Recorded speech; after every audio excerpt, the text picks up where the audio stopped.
तर नमस्कार मंडळी, आज आपल्या गावामध्ये नवीन कलाकार आलेले आहेत आणि हे अप्रतिम असं गायन करतात. कारण सनईचा आवाज सेम ते त्यांच्या गायनातून काढतात. ते हो, नाकातून ते सनईचा आवाज काढतात.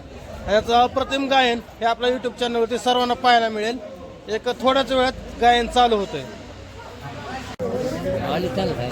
तर नमस्कार मंडळी, तर हे दोन गायन कलाकार आहेत. तर ह्यांची नावं मी विचारतो यांना. तर नावं तुमची सांगा.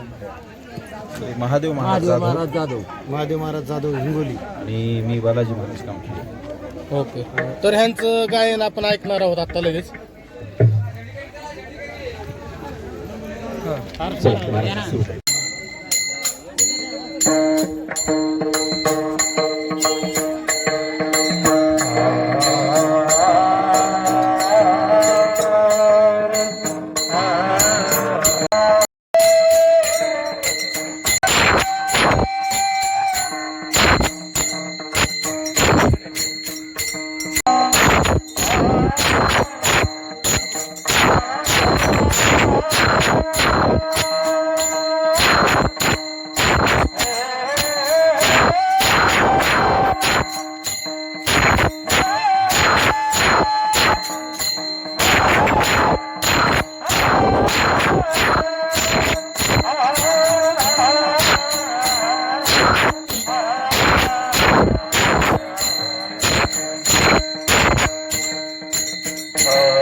गप्पा